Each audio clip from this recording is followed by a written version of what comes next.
delivered to states thus far. We've got a perfect guest joining us on this right now, Dr. Gigi Gronval, senior scholar at the Johns Hopkins Center for Health Security at the Bloomberg School of Public Health. The Johns Hopkins Bloomberg School of Public Health, it is supported by Michael R. Bloomberg, founder of Bloomberg LP and Bloomberg Philanthropies.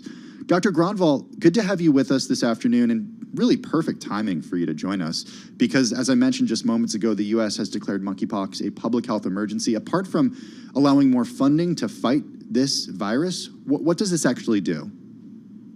Yeah, this will help the federal government get more information from the states. So declaring it a public health emergency, the states will have reporting requirements. So the CDC will have a better idea of just how many cases there are, how many tests have been delivered or have been taken, and how many of the vaccines have been delivered. So it will make it a lot easier to get a better picture nationwide of the monkeypox epidemic. And what have we learned about monkeypox so far in terms of how to protect ourselves from getting it, what to do if you do get monkeypox? Because I feel like it took a lot of people by surprise. There's absolutely, I think, at least speaking anecdotally, some COVID fatigue when it comes to sort of managing health risks there. Yeah, I mean, we're all tired of infectious diseases, but there are a lot of them, and unfortunately, this is the latest one that we're dealing with. We've known about monkeypox being an emerging disease for some time. When it appears, this is a surprise, but it's not a surprise. So we know that we could have been or should have been better prepared for it, and we have to catch up, learning more about it. So we know that it is spread very differently than COVID, so you shouldn't be as concerned about aerosol transmission, so you don't have to worry about being in the same room as somebody who has monkeypox, unless you're maybe delivering care to them, in which case you should take some precautions. But for most transmission is through close contact, and that's how most of the transmission has occurred so far. Okay, let's shift gears because we got a couple minutes left, and I want to get an update from you on how we're thinking about COVID right now. Dr. Gronval, we're going to be heading back to school. Wow, already in the next few weeks. It's pretty remarkable to see. I know, time flies. It certainly does. How are you thinking about this when it comes to kids in school? Because we have a tool for kids under 5 right now that we didn't have just a few months ago. My son was able to get his first shot recently of the Moderna vaccine. So I think that means that he won't have to wear a mask when he's fully vaccinated at school, which is pretty exciting. Yeah, I think it's going to really depend on the population. Some schools may decide to have masks for the first week or so as children are mixing from different places, and after maybe one round of testing has occurred, I'm sure that there will be different policies that are put in place in different places. But I think taking advantage of the vaccine, if you can, is really the best way to protect your child from severe disease. And we may not be able to escape an encounter with the virus, but you can do one big thing to lessen your chances of any severe outcome, and that's getting vaccinated. So when it comes to masks, those are very controversial, as we know, but they do work. And so maybe in limited circumstances, people can be persuaded to use them. And also portable air filters are a really good thing to have in classrooms. So you can build them yourselves. There's ways to build them. They're called Corsi-Rosenthal boxes. It's a DIY approach that really is helpful, or you can use federal funds to buy them. Okay, really helpful stuff. Hey, we got 30 seconds left. Do we have to worry about another surge happening in the fall when things start to get colder? People have been looking for seasonality for COVID for some time, and it's just been a sustained amount of transmission with new variants. So it could be. I'm not going to second guess this virus, except to say that we have pretty high transmission as is, and we don't need a surge. All right, Gigi Gronval, Dr. Gigi Gronval, senior scholar at the Johns Hopkins Center for Health Security at the Bloomberg School of Public Health, joining us on the phone from Baltimore.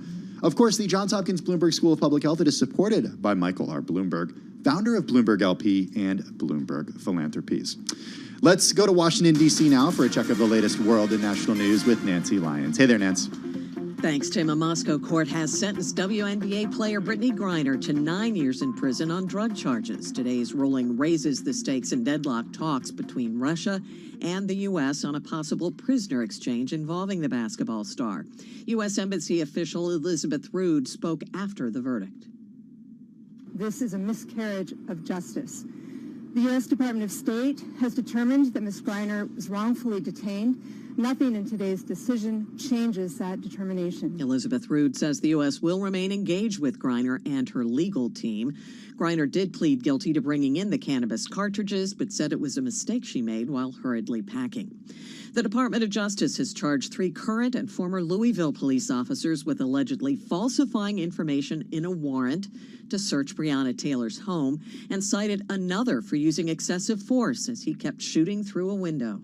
Attorney General Merrick Garland said the warrant falsely claimed the address had received illegal drug deliveries. Members of the Louisville Metro Investigations Unit falsified the affidavit used to obtain the search warrant of Ms. Taylor's home, knowing that the officers lacked probable cause for the search.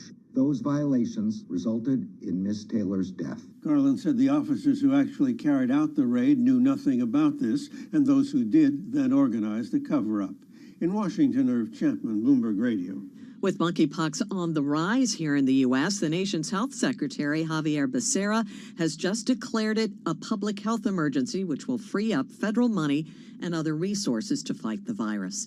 Global news 24 hours a day, on air and on Bloomberg Quick Take, powered by more than 2,700 journalists and analysts in more than 120 countries. I'm Nancy Lyons. Thank you so much for that update, Nancy Lyons. Tim Stanovic and Katie Greifeld. We're live in the Bloomberg Interactive Brokers studio in New York. Katie, we got to go now to Russia, where we learned today that a Moscow court has sentenced Brittany Griner, the WNBA player, to 9 years in prison on drug charges. It raises the stakes in deadlocked talks between Russia and the U.S. on a possible prisoner exchange involving the basketball star. So she was also fined $1 million rubles, which comes out to a little bit over $16,000. Now, prosecutors had earlier asked for a 9.5-year sentence. That's pretty close to the maximum sentence of 10 years. But man, 9 years, Tim. Hey, remember, she had earlier apologized to the court. She did plead guilty, though, to smuggling last month, saying that her action was unintentional. This after she was arrested in February at a Moscow airport, when customs officials said they found vape canisters containing cannabis oil in her luggage. We did hear earlier today, Katie, from President Joe Biden, who called the sentence, quote, unacceptable, and he said he calls on Russia to release her immediately. And her lawyers did say that they're certainly going to file an appeal. The court completely ignored all the evidence of the defense and, most importantly, the guilty plea. And, of course, the U.S. is ready to swap Griner for Victor Bout. So he's an arms dealer known as the Merchant of Death, according to people with knowledge of the matter. He was sentenced to 25 years in the U.S. in 2012, has long been the subject of Kremlin efforts to return him to Russia. Even so, officials in Moscow have been leaning toward rejecting the prisoner swap because they regard its terms as unequal. That's according to people familiar with the Kremlin's way of thinking. Russia would agree to swap Griner for Bout for 2-for-2 exchange, a Russian official and a person close to the Kremlin said. And of course, these negotiations are complicated by the collapse in relations between Russia and the U.S. since Vladimir Putin invaded Ukraine back in February. The U.S. is backing Ukraine's defense with supplies of billions of dollars in weapons and financial aid. Check out this story and more on the Bloomberg terminal and, of course, at Bloomberg.com, too. You're listening to Bloomberg Business Week on Bloomberg Radio.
continues. Markets, headlines, and breaking news 24 hours a day at Bloomberg.com, the Bloomberg Business app, and at Bloomberg Quick Take. This is a Bloomberg Business Flash. From Bloomberg World Headquarters, I'm Charlie Pellet. We've got the Dow, the S&P, they're both lower. NASDAQ is on the plus side. S&P fluctuating throughout the session. Thin liquidity in the summer is amplifying market moves. The S&P down now by 3 points, but to be clear, lower and little change, down less than 0.1%. Dow Industrials right now down 78 points, a drop now of 0.2%. But NASDAQ is on the plus side. We've got NASDAQ up 30, a gain there of 0.2%. NASDAQ 100 index up by 0.2% as well. 10-year yield 2.68%. Spot gold right now up $28 the ounce to $17.94, up 1.6%. But crude heading the other direction. West Texas Intermediate crude below $89 a barrel today, 88.34, down $2.32, down by 2.6%. Booking Holdings shares are slumping after the travel company indicated that the pace of growth is moderating globally, putting a damper on the market's expectations for a strong summer travel season. Right now, Booking is down by 7%. Again, recapping, stocks mixed, S&P down 2, a drop of 0.1%. I'm Charlie Pellet. That is a Bloomberg Business Flash. Thank you so much for that update, Charlie Pellet. Well, the new issue of Bloomberg Business Week magazine is a special double edition. It's dedicated to the life of women in America post-Roe. The Breaking Point is what it's called. You see it on the cover right there. It's a special report about how American women helped the country achieve 50 years of prosperity. Undoing Roe makes everything far more precarious. Claire Sudduth is a columnist for Bloomberg Business Week. She joins us via Zoom from Brooklyn right now. Claire, it's great to have you. Your column in this week's edition of Bloomberg Business Week, it is the cover story. It, paints a pretty depressing picture of what it's like to be a woman and a mother here in the U.S. Yet here we are. As you write, the U.S. welcomes the employment and economic advancement of women, yet it doesn't actually support them. Why have we finally hit a breaking point? You know, I think it's a combination of negligence and indifference, and then women's circumstances getting worse. You know, I think women have, as has everyone, you know, been coming out of this pandemic 2 years of maybe no childcare or unreliable childcare. You know, millions of women dropped out of the labor force in the depths of the pandemic. I think it's 1 million still have yet to return to work. And the most common reason given is that they can't find or afford childcare. We still don't have paid leave. We're the only wealthy country that doesn't give new moms time off work after they have a baby. And, you know, we're in this situation where women have been struggling for so long, and then things have been getting, you know, immeasurably harder, largely because of COVID, but not entirely. And yet we still are not doing anything about it. You know, we periodically have bills before Congress about maybe we'll give parents 4 weeks of paid leave. You know, that having had a baby, that's not very much time at all. A baby isn't even legally able to be accepted by a licensed daycare facility at that young age.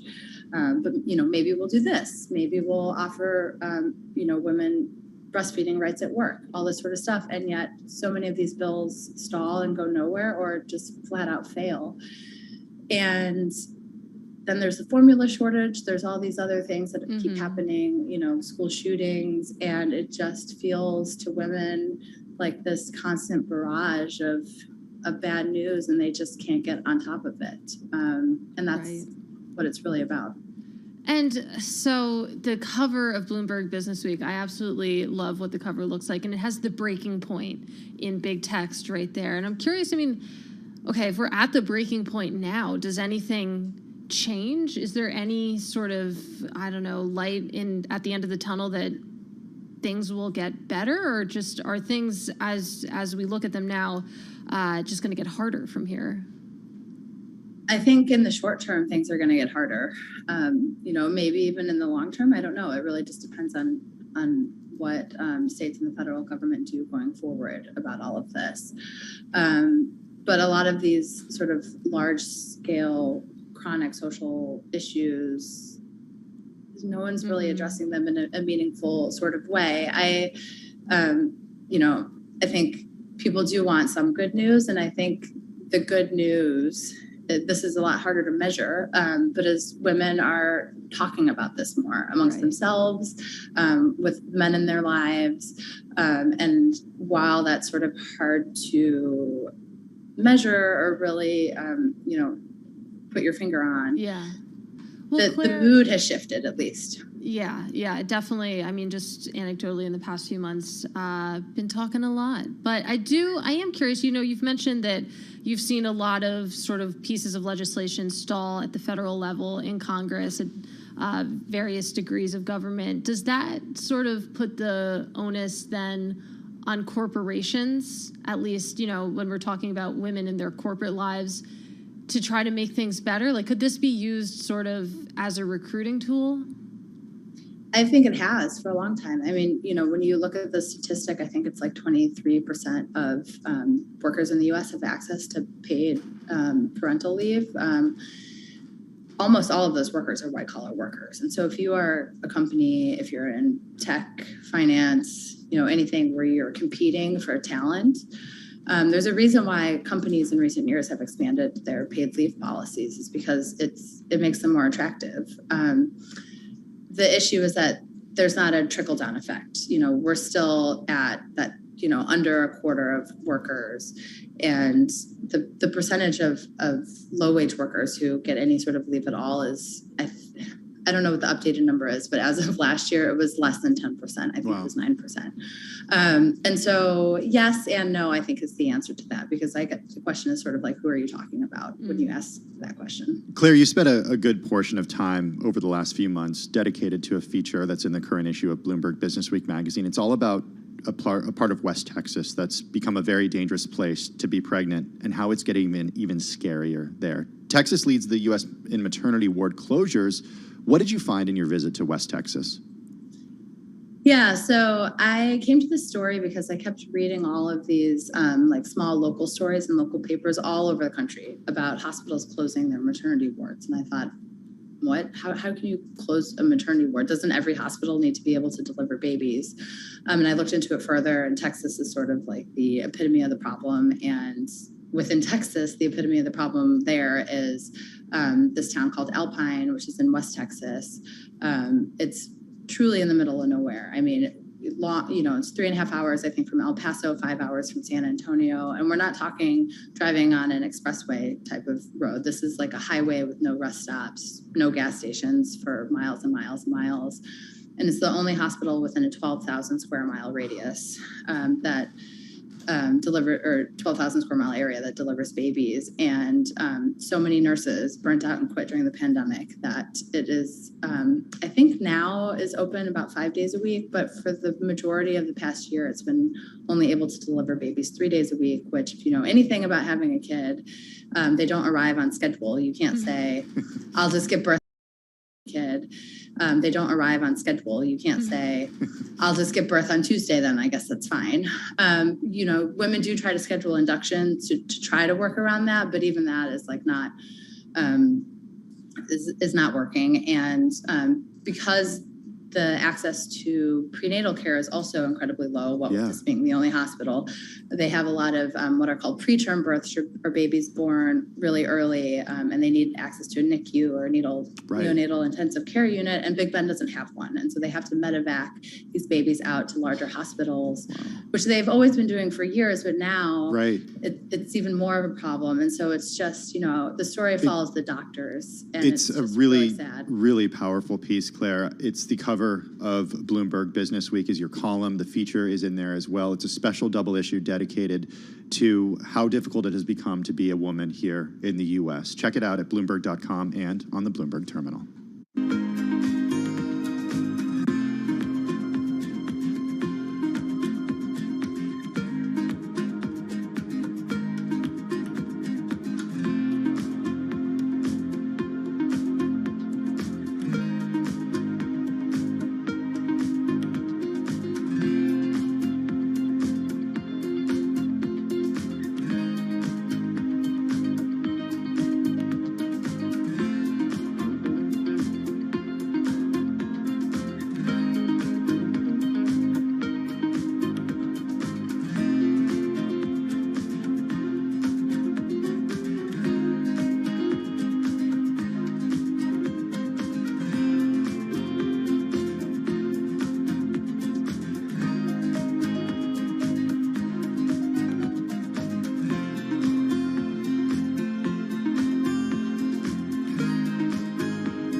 Countdown to the close. Bloomberg's comprehensive cross-platform coverage ahead of the U.S. market close starts right now.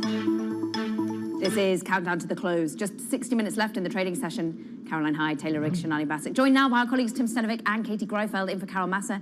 We together welcome fully across our audiences of TV, radio, and YouTube. A day of muted trading. Volumes are relatively high, but we've been clinging to some sort of a direction of travel, whether it's the bond market or the stock market. Tim. Yeah, my focus right now is the equity market. I mean, pretty much flat on the S&P 500, and it's moved between gains and losses about a dozen times already today, and we're kind of split down the middle when it comes to advancers and decliners, Katie. So really not conviction either way. I did find one market that's moving. It's the crypto market. You actually have Bitcoin down over 3% right now, which I guess in the context of crypto isn't a huge move, but it's something on a day when you... We're looking for something. Like Tim said, the S&P 500 pretty much flat right now. Mm-hmm. Yeah, we are seeing volumes just inch up slightly on the S&P. We're just up about 4% versus usual, and we are flat on the day when it comes to it, down just 1.5 points. We've been sort of flirting against gains and losses throughout the day, but generally on a flat curvature for the S&P. The Dow Jones, though, off by more. It's off by 0.25%. The NASDAQ, big tech, desperately trying to cling to the green. We're up 0.3%, 44 points higher. Russell 2000 down, but only a touch, 1.5 points as well on the small caps, Taylor. You see similar sentiment on a sector level. Yields are lower, and so maybe no surprise here. Utilities, of course, are firmly in the green. You're the best sector, up about 0.6%, as some of the more debt-heavy companies typically do better when yields fall. And Shonali Technology as well, also in there. We've talked a lot about sort of the big rebound in the last 3 weeks or so. Still clinging on to those gains as well. That sector up 0.2%. Yeah, and it's funny because when you talk about technology, we have to talk about the individual movers and shakers in that industry. You're seeing Mercado Libre up 16% on the day. That is the biggest mover you're seeing in the NASDAQ 100. And Advanced Micro Devices also up, second biggest gainer at more than 5%, more than 5.8%. Really diverging fortunes in chip demand over here, and Advanced Micro Devices being a winner in that category. Fortinet down more than 15% for the opposite reason. To the point. Meanwhile, you have some big movers, some big gainers and losses. And what's interesting, though, is we are still in a bearish mindset. I feel that you can divide down the line. This is what makes a market. For every Mike Wilson over at Morgan Stanley, you have, of course, a JP Morgan strategist saying this is time to be buying. But overall, the moon music is still sour. This is the AAIA survey showing that, yes, maybe the bearish sentiment has improved ever so slightly by 4 percentage points, but we are still net bearish for an 18th straight week. The data just coming out recently, Tim. So are we headed for a recession? Are we not headed for a recession? And if we do go into recession, just how severe is it? Well, it's something that Apollo Asset Management co-president James Zelter weighed in on earlier this morning on Bloomberg Surveillance. Check out what he had to say. I was of the view that, a recession was in the cards in 23. We still believe it will be. I don't think it's going to be a deep historical recession. As we all know, the numbers right now, you're having, negative GDP numbers with 400,000 new employment per month. So it's not your father's recession by any means. It's a different kind of environment. That was Apollo Asset Management co-president James Zelter earlier today on Bloomberg Surveillance. And Katie, he went to my favorite indicator, even though it is backward looking, it's jobs. And we get payrolls tomorrow, and we're not going to see 400,000, or we could, but economists don't expect that. But with the economy adding so many jobs each and every month, the question is, how can we be in recession if employers are hungry for workers like this? I've heard you say that before, Tim. And I mean, it's a good point for sure. But I mean, to go back to what Zelter was saying, maybe that sort of definition, those classical indicators that we look at, don't work in this environment, in this sort of, dare I say it, stagflationary environment. We haven't yet seen the labor market crack. Maybe it won't crack to the degree that we're used to. And Caroline, you know this better than we do, not necessarily always the dual mandate, but the BOE sort of signaling and raising rates to tackle inflation as we've been thinking about sort of inflation being more front and center, and it helps if you have a labor market that can go along with you while you raise rates. I think for me, some of the big questions is the criticism, if you will, of being on the lower bound for so long that if you needed to cut in the case of a recession, there wasn't room to do so. And I'm wondering if we're off the lower bound enough now that if there were needed to be a cut, we could do it. Are we finally there out of sort of the NERP world? And does that mean that it'll come as soon as 2023? That's what people are starting to factor in the US. Over in the UK, they're already seeing that maybe the rate cuts, Deutsche Bank saying today, might come as soon as the summer of 2023 as well. They're only going to get to like a terminal rate of about 2.5% overall. And then they're going to have to dial it back. Yes, inflation is front and center, but we're going to look into some really painful recessions. The question is what letter it is of our choice on the day. Yeah, what letter it is. We've been talking about it so much. Are you already seeing some of the K-shaped issues with the way consumers are behaving? And if you think about the way that Wall Street is behaving, large investors flush with a lot of cash, how they're behaving, are they underwriting that K-shaped recession as well and putting money to the bigger, more liquid firms? And what does that distress cycle then look like? The companies and the industries that will not make it through this cycle. Okay, we get inflation next week, and that's really the key number for us to keep an eye on, because in an environment where we're seeing inflation just shy of 9%, it's hard to imagine, even if we do, go into recession, the Fed doing anything to actually not bring down that number, because we know the Fed has a dual mandate, but right now it certainly seems like the Fed, at least based on the Fed speakers we've heard from this week, they are singularly focused on bringing that inflation number down. But we still do have jobs tomorrow, and maybe it's not the absolute top tier as it was when you compare it to inflation. But we were having a really interesting conversation with Mike McKee earlier, and Tim, you asked him the question. I mean, if we get a very, very strong print tomorrow, is that bad news for the equity market? And in sort of the backdrop that we've seen with the Fed speakers this week, it seems like it would be. Yeah, and everyone hates me for this, but it's not the only data we're looking for, right? I mean, we're still looking for more inflation. No one hates you. No. the perma bear, the program in that way. But how much data is enough data to make decisions about what the bottom is here? And what about anecdotal data? What about the individual micro data? What about the two CEOs from Crocs and from Sovo Group as well, which have just come on, Sovo's maker of tomato sauce and the like, saying all the inflation pressures they're still seeing, all the supply chain issues they've got with glass, with tin. What about also the companies like Kellogg's that are saying that they're still going to see cost inflation in double digits, high teens for the rest of the year? All I know is your tomatoes are my tomatoes. That's the only comment I have. That's a good song we could probably break into. I can't eat tomatoes, so tomatoes. I'm just still thinking you guys had the CEO of the company that controls Rayo's, which is like my favorite tomato sauce. So I didn't know it pronounced it called correctly. Rayo's. It's Rayo's, right? How else would you pronounce Okay. it? This is like a big debate within my family, so I'm glad you won, on the record, I and got we it can right. all say that all 5 of us are probably propping up their sales. Spaghetti a little bit later. That's what we're going to do. But that does it for now. We're going to be back again together live on TV, on radio, and on YouTube in just a bit. It's at 4 p.m. for our Beyond the Bell coverage when we take you through today's market close.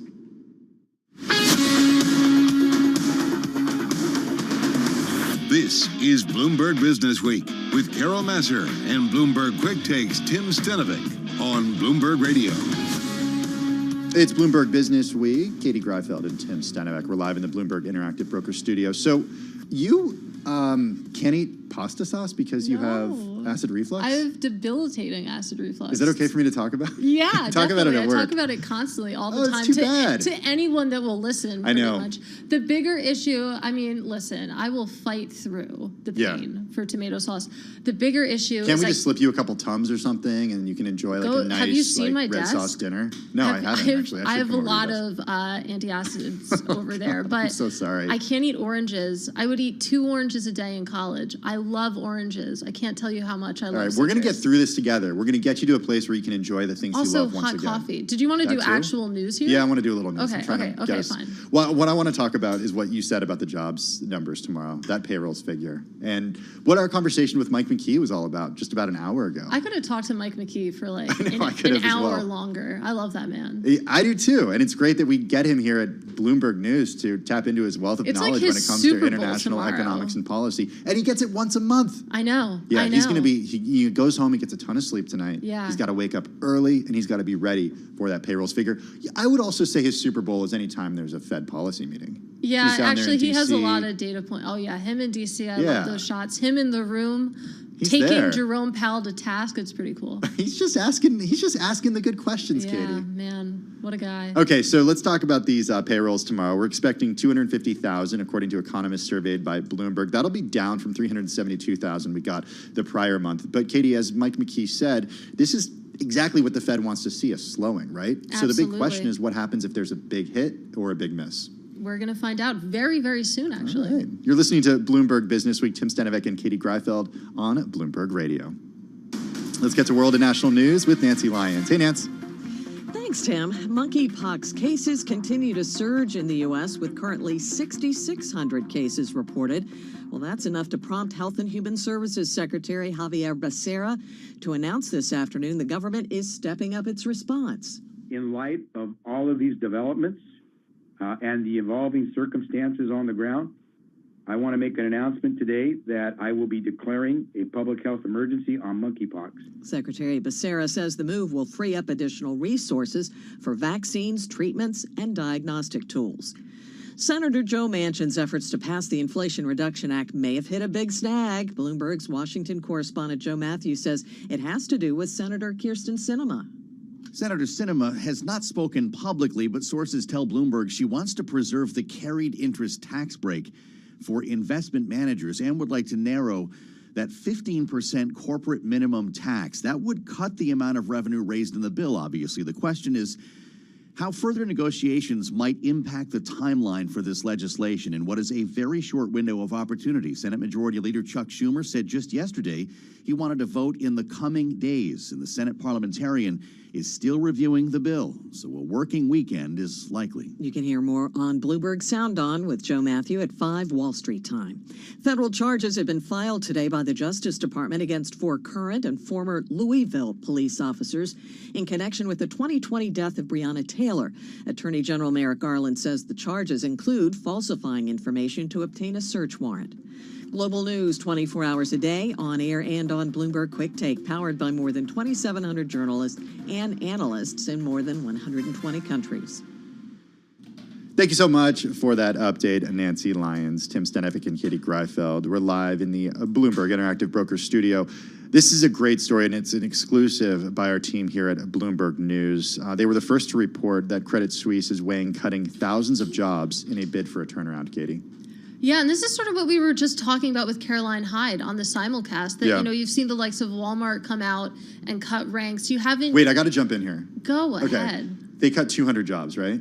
Walmart? Yeah. Yeah. They employ a billion people. Well, not quite a billion, but they are one of the biggest employers apart from the U.S. government in the U.S. So yes, it was a big deal, especially because they're at the corporate level, right? They're not the associates at the stores. But yeah, I agree.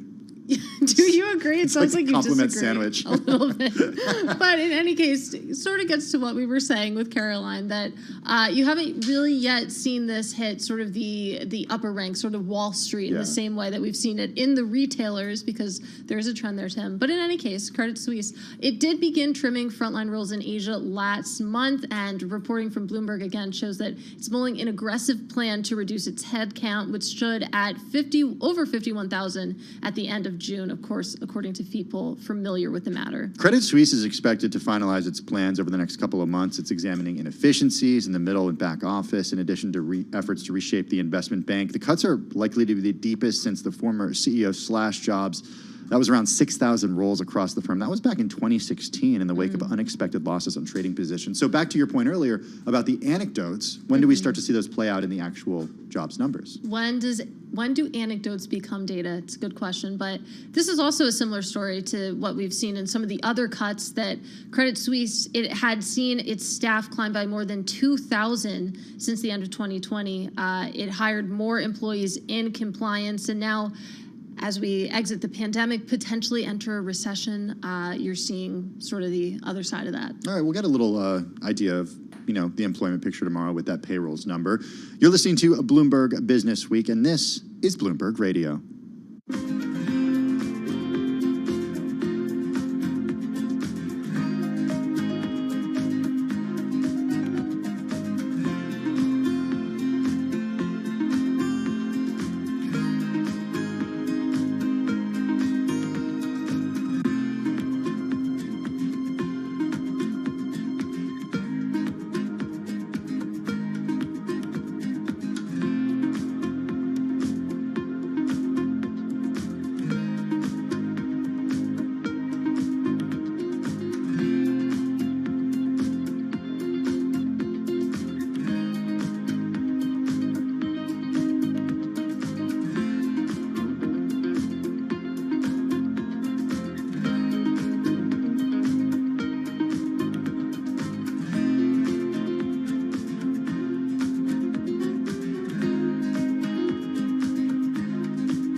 updates, headlines, and breaking news 24 hours a day at Bloomberg.com, the Bloomberg Business app, and at Bloomberg Quick Take. This is a Bloomberg Business Flash. From Bloomberg World Headquarters, I'm Charlie Pellet. Stocks are wavering. We have got the Dow lower, both the S&P, NASDAQ. They are in the green today, light volume. Let's head right over to the first word breaking news desk for today's afternoon call. Here he is, Bill Maloney. And good afternoon, Charlie. Main U.S. averages are somewhat quiet today, with the Dow currently down 35 points. S&Ps are higher by 4, and the NASDAQ gains 63. The U.S. 10-year yield at 2.66%. Gold is up 28. Oil is in the red. And Bitcoin trading lower by 3%. Among the main 11 S&P sectors, leaders were utilities, consumer discretionary, and the industrials. Energy was under pressure. And leaders to the upside in the Dow, 3M and Visa, while Walmart fell 3.5% and led to the downside. In other news, Mester said the U.S. economy is not in a recession right now.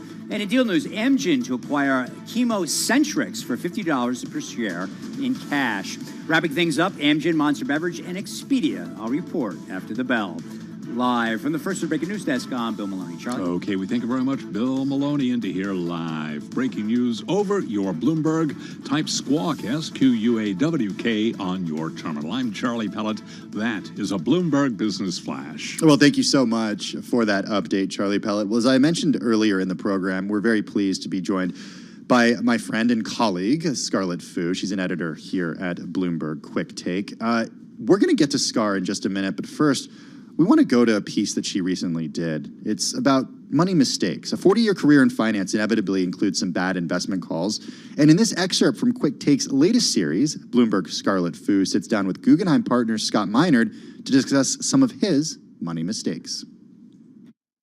Real estate prices had been skyrocketing in Florida.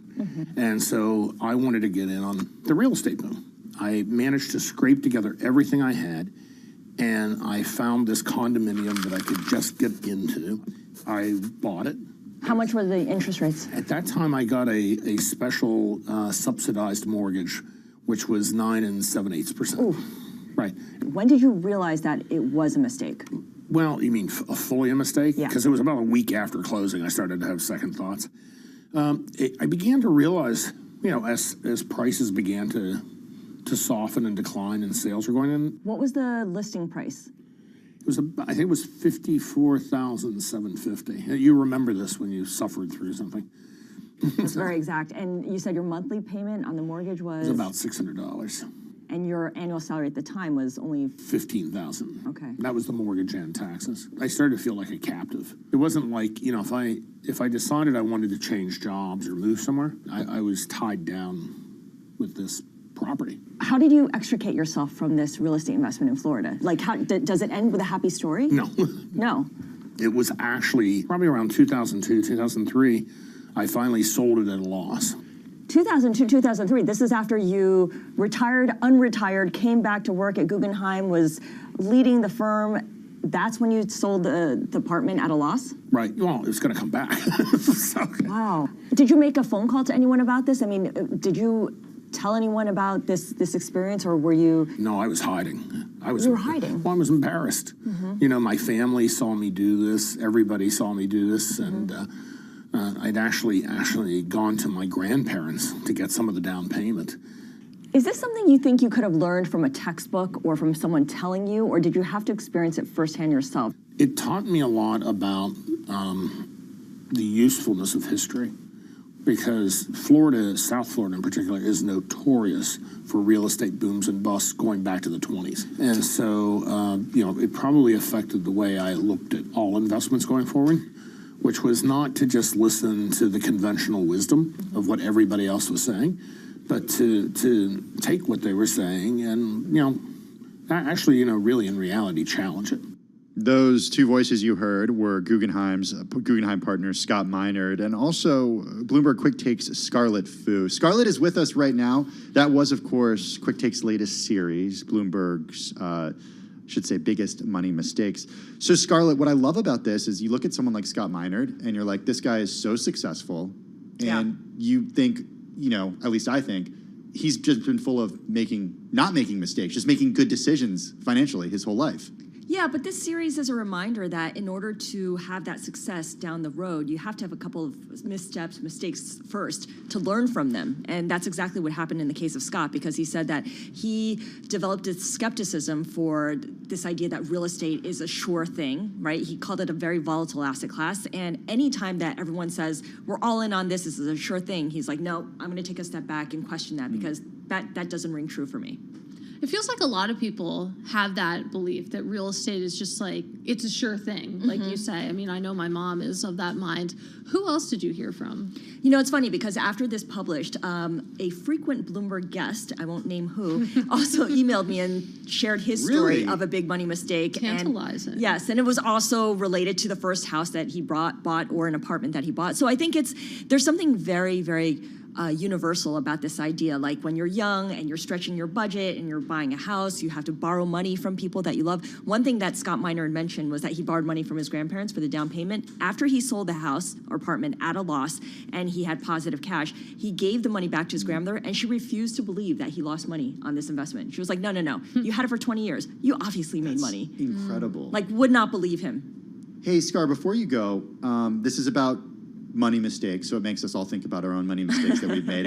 I got to ask you, what's a big money mistake that So you've mine is real estate too, but it's less about like, did I buy something or did I not buy something? It's about capital improvements, not investing in making the place better.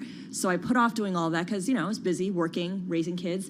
And now all of a sudden I have to like splash out for things like French drains or a dry well in the middle of a labor shortage and supply shortage. Not fun. Katie? Tim. Money mistake? Oh, my turn? Yeah, you. I would say not trying to buy an apartment when I first moved to New York. Not spending more money. Yeah, I mean, we got into the real estate market here relatively late, and things were already expensive, and they just keep going up. And in hindsight, it would have made sense to buy if I knew I was staying here a long time ago, because then I could have traded up. But you thought perhaps, you'd You're just stalling right now. What's your money mistake? I bought a horse a year ago. And why is that a money mistake? It's not a mistake. It brings you so much joy. I love him so much. He was a lot of money. He continues to be a lot. Well, It's kind of like it's not a one-time payment, right? No, it's like the horse lady equivalent of a boat. You just throw money at it for a while, and they live for a long time, which is horses. Yes. So this is a recurring expense that goes on and on. Oh yeah, this is a long-term relationship. It's not an expense. This is an investment. It's This an is investment. Yeah, I'm going to love. tell my husband that. Hey, Scar, just in 10 seconds, what can we expect from this series moving forward? It's not just going to be investors. It's going to be any kind of business leader, because I think we want to see the value of what you learned that you did wrong early on that really lay the groundwork for how you think. We love it. Bloomberg Quick Takes Scarlet Fu. Check out Money Mistakes on Bloomberg. You're listening to Bloomberg Radio.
Broadcasting live from the Bloomberg Interactive Brokers Studio in New York. Bloomberg 1130 to Washington, D.C. Bloomberg 99.1 to Boston. Bloomberg 106.1 to San Francisco. Bloomberg 960 to the country. Sirius XM Channel 119. And around the globe, the Bloomberg Business app and BloombergRadio.com. This is Bloomberg Business Week. It's Bloomberg Business Week. Tim Stenevec and Katie Greifeld were live in the Bloomberg Interactive Brokers Studio. This story among the most read in the Bloomberg terminal, not just in the last hour, not just in the last 8 hours, not just in the last day, but if you go back to the last week, it's in the top 20 most read, even though it just came out today. We're going to be digging into that story with Hannah Levitt in just a few minutes, but you're going to have to stick around to find out what's going on. But first, Charlie Pellet, what's going on in the markets? Thank you very much. What we're looking at is a mixed day. That, by the way, the ultimate tease, because now I got to stay tuned to find out what that's all about. We've got the S&P up by 0.5 point there. The Dow on the minus side right now, down 55, drop there of 0.2%. NASDAQ up 52, higher by 0.4%. Your 10-year up 7/30 seconds. The yield 2.67%. 2-year yield 3.02%. Spot gold up $27 the ounce to $17.92. Drop gain there of 1.5%. Crude oil, big story today. West Texas Intermediate crude back below $89 a barrel. 88.47 down 2.19 a barrel. WTI lower today by 2.4%. Bottom line here, stocks are wavering. Light volume, a fresh batch of corporate earnings, missed estimates amid a backdrop of aggressive interest rate hikes by global central banks. Duke Energy has announced a strategic review of its commercial renewables business, joining a broader transition among utilities to sell off unregulated units and focus on their core regulated operations. Lynn Good is Duke's CEO. She was interviewed this morning on Bloomberg Television. As we look ahead and we see the growth potential in our regulated utilities as we pursue the largest clean energy transition in the U.S., and we look at investments around our grid and resiliency and reliability and renewables and battery storage and other new technologies, we just believe this is the right moment to look at the strategic fit of our commercial renewables and really evaluate who is the best strategic owner at this moment. And Duke shares down now by about 0.6%. Sources tell Bloomberg Global Blood Therapeutics, which makes a drug for sickle cell disease, is attracting takeover interest. That stock surging today. GBT on the ticker there. Global Blood Therapeutics up now by 42%. Again, recapping 10-year yield 2.67%. Stocks mix, the S&P now negative. It is down by 1 point. Dow Industrials down 63, a drop there of 0.2%, while NASDAQ higher by 46, a gain of 0.4%. I'm Charlie Pellet. That is a Bloomberg Business Flash. Thank you so much for that update, Charlie Pellet. We're live in the Bloomberg Interactive Brokers Studios, and as promised, we're joined by Hannah Levitt, who she's finance reporter for Bloomberg News. She's got one of the most read stories on the Bloomberg the past day and in the past week. With her story that came out today, Wall Street bonuses are poised to plunge following a slowdown in deals. Hannah, great to have you with us. If we were talking a year ago, I think that we'd be, even 8 months ago, we'd be talking about a windfall for traders on Wall Street. We'd be talking about a windfall for, the M&A folks because of 2021 was just such a banner year.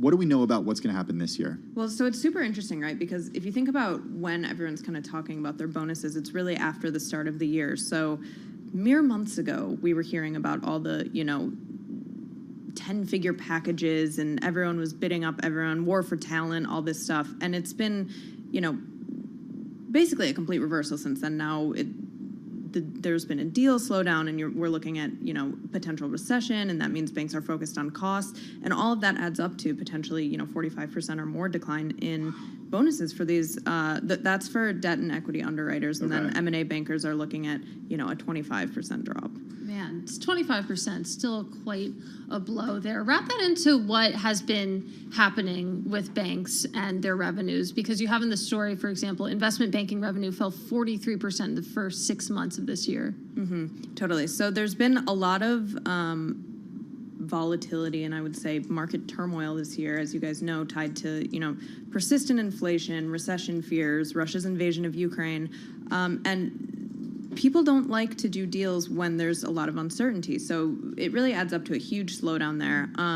The flip side of that, though, I would say like the other side of the same coin is trading, where these banks are boosted by volatility in their trading units, and so that's like kind of a lone bright spot as far as Wall Street bonuses, where equity and debt traders could see higher bonuses. So we're talking a lot about numbers in terms of percentages, but what are we talking about in terms of actual dollars here? And when we think about bonuses like the ones you're writing about? Yeah, I mean, it varies, but a lot of the comp is like really heavily bonus. So salary is a really small portion of your overall comp. Yeah, so when you're hearing about these, crazy millions of dollars or tens of millions of dollars, like a lot of that comes in bonus. Not all of it, but a good amount. So that's, it's really, it makes a huge difference year to year, depending on how much your bonus moves around. What does this mean for talent? You mentioned the war for talent that we've been talking about for months at this point. I mean, it was a big part of what happened at banks last year, especially with regard to the lower ranks, because they had a really hard time keeping those folks on. And, we had the Goldman Sachs slide presentation. Where are we with that?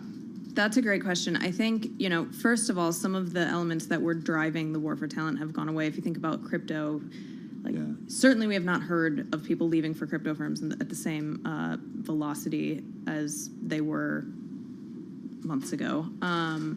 And, tech the same way, where there have been a ton of layoffs in tech. I mean, I think that when people look at, might there be a recession and, what should I do to weather that? I think staying in your seat, like being like, oh, well, at least I have a job is more looking to the end of the year, I think people are thinking that, and even more so will be. So it's August 4th today. There's still a long way to go till the end of the year. Things could theoretically change. Yeah, I mean, I think that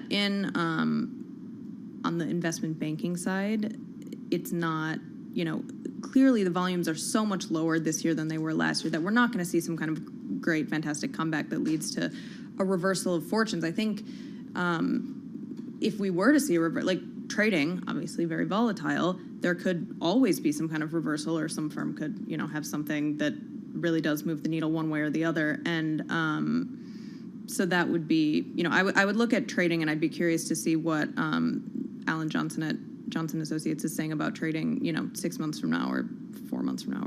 Does the recent rise that we've seen in the S&P 500 just in the last couple of months, does it change the picture at all? I don't know. I mean, we're still hearing about all the earnings was a month ago at this point, and for the big banks, yeah, we're still getting them from other companies. Yeah, and they were talking about how it's a tough environment for deals right now. So, I think share prices are a part of it, but it's not the only part. And I think it's challenging to go to market in that kind of volatility. All right, Hannah Levitt, she's got one of the most read on the Bloomberg terminal. Check it out. It's all about Wall Street bonuses being poised to plunge following a slowdown in deals. Incentive pay could fall 45% plus for some investment bankers. Hannah Levitt is finance reporter for Bloomberg News. She joined us live in the Bloomberg Interactive Brokers studio in New York. Now to Washington, D.C. for World and National News with Nancy Lyons. Hey, Nance. Thanks, Tim. The Biden administration is declaring the growing monkeypox outbreak a public health emergency. The announcement today from Health and Human Services Secretary Javier Becerra. We're prepared to take our response to the next level in addressing this virus, and we urge every American to take monkeypox seriously and to take responsibility to help us tackle this virus. Becerra says the declaration means more money for vaccines, treatments, and diagnostic tools. The U.S. Justice Department is charging 4 current and former Louisville police officers tied to the fatal shooting of Breonna Taylor. Attorney General Merrick Garland says the officers allegedly falsified the search warrant to search Taylor's home. We allege that the defendants knew their actions in falsifying the affidavit could create a dangerous situation, and we allege these unlawful acts resulted in Ms. Taylor's death. Garland says the charges were handed out to former officers Joshua Janes, Brett Hankinson, and Kelly Hannah Goodlett, and current Sergeant Kyle Meany. WNBA star Brittany Griner has been found guilty of drug smuggling with criminal intent in a Russian court today. The judge found she brought in cannabis oil deliberately and has sentenced her to 9 years. Prosecutors had sought 9.5. U.S. Embassy official Elizabeth Rood. President Biden's national security team and the entire American government remain committed to bringing Ms. Griner home safely to her family, friends, and loved ones. Griner's detention has raised the possibility of a prisoner swap with Moscow.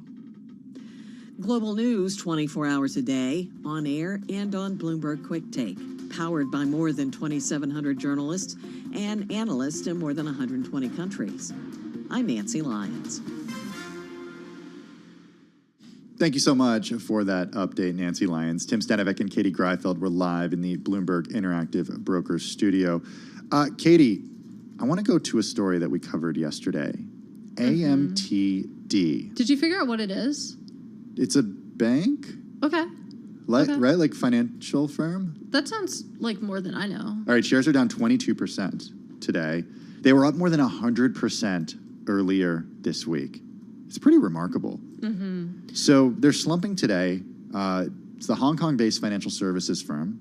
On track to slump for a second straight day after a wild 237% jump earlier this week. What's going on? Not really sure. I mean, this has sort of retail traders' fingerprints all over it. If you look at, how this has surged up the leaderboard on Fidelity's platform, for example, and the fact that it's really wiped out a lot of these gains makes sense. It's a nice little blast from the past when we used to talk about meme stocks all the time. These huge rallies, it'd often be followed by huge down draws. Seems like that's what we're seeing in this stock in particular. Okay, the company develops digital businesses, including financial services.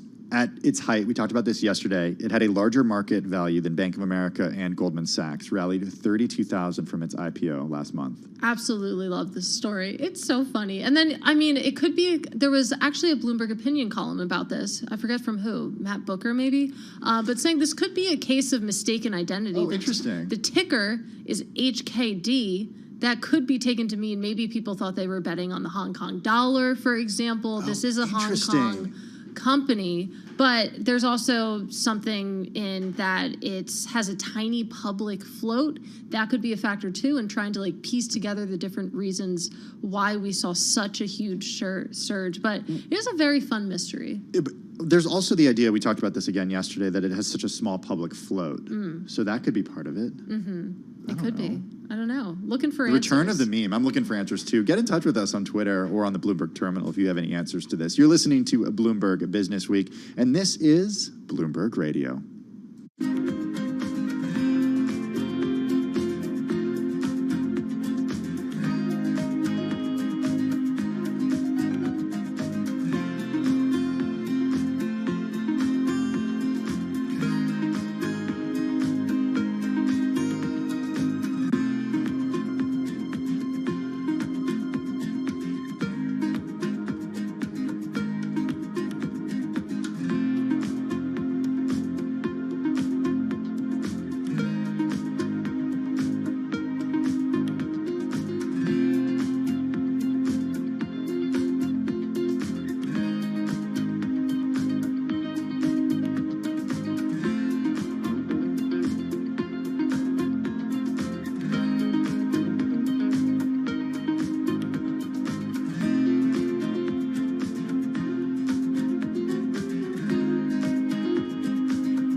news, headlines, and breaking news 24 hours a day at Bloomberg.com, the Bloomberg Business app, and at Bloomberg Quick Take. This is a Bloomberg Business Flash.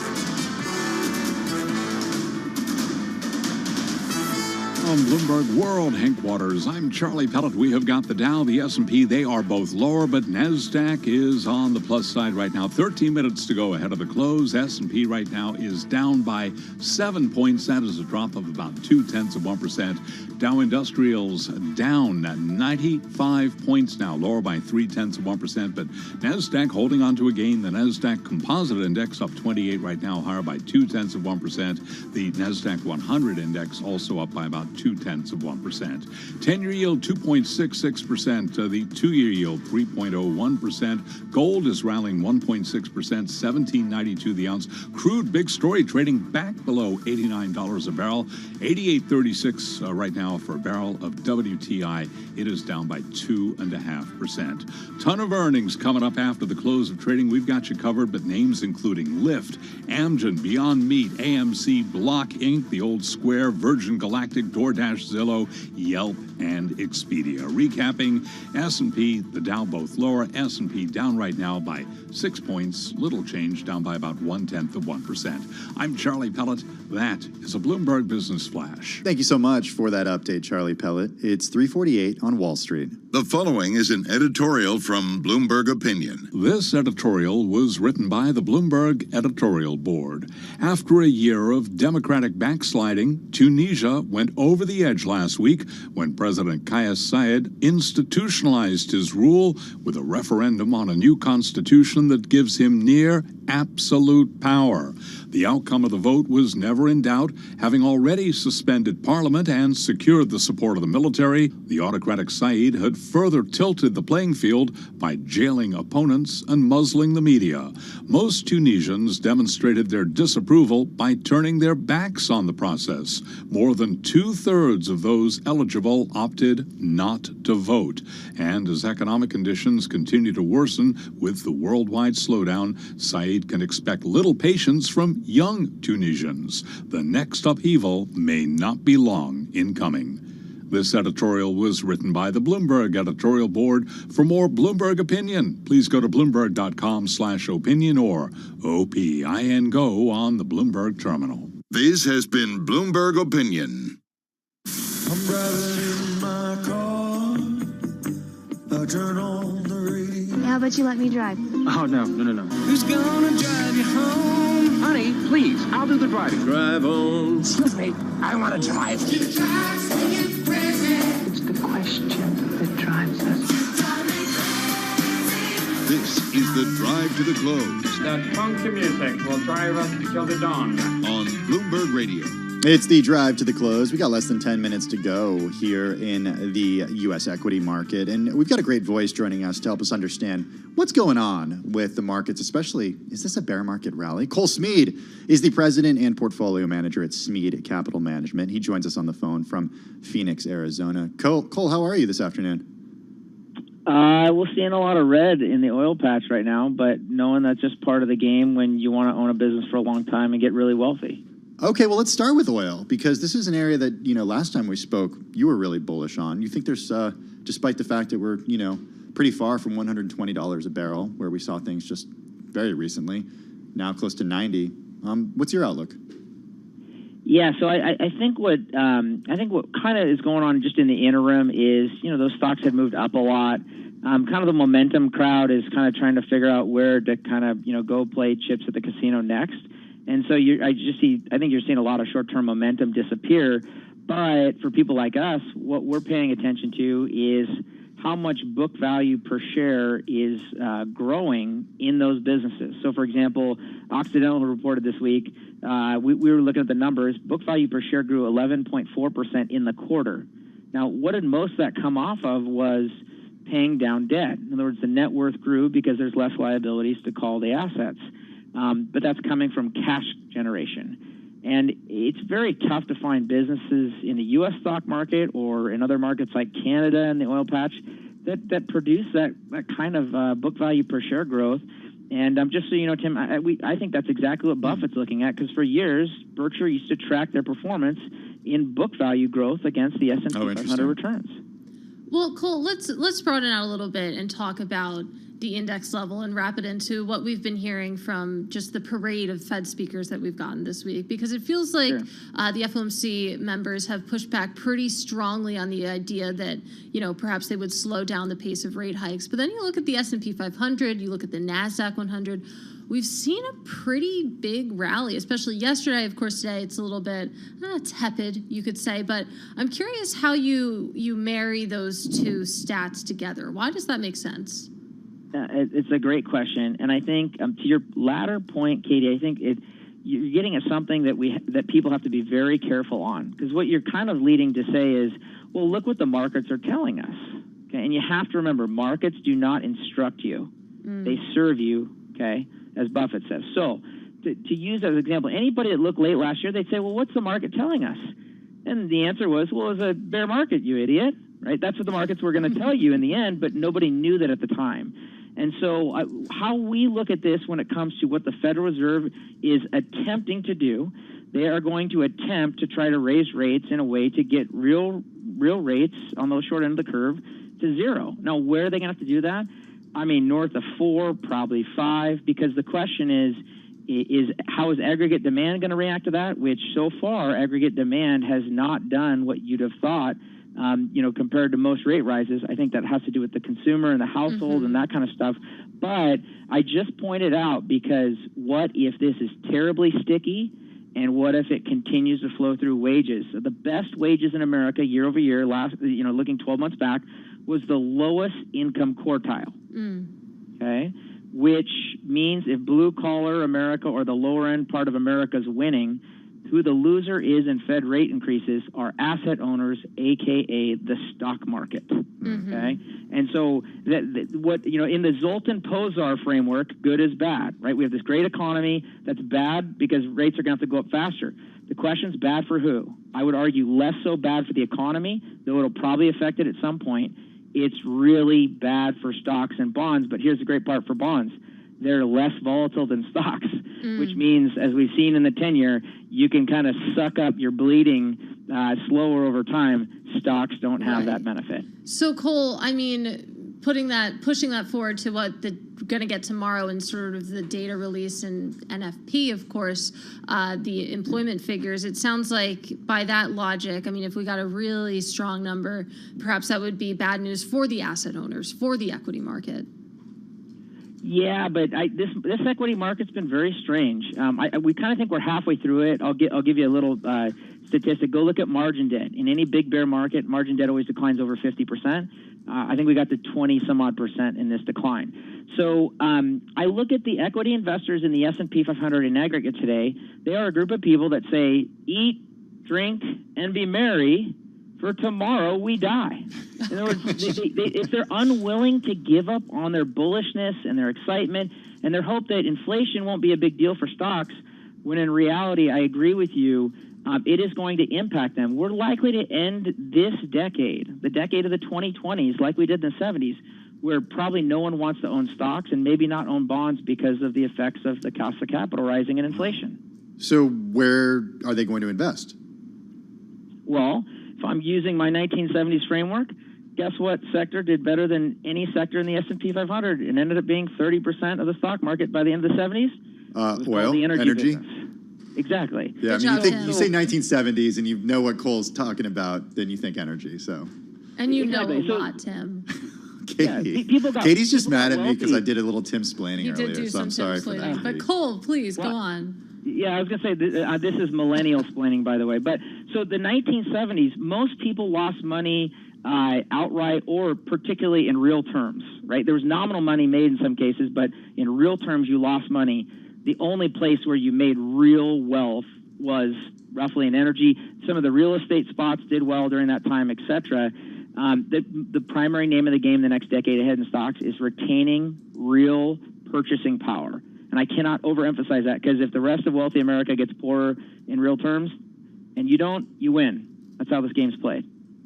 All right, Cole, we got to leave it there. It's always great when you join us. That's Cole Smead, President and Portfolio Manager at Smead Capital Management.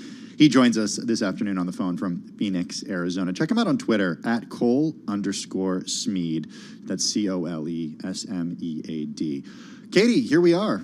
We're almost to the close. We got the Dow down close to 0.3%, the S&P 500 down 0.1%, and we got the Nasdaq actually in the green right now, higher by 0.3%.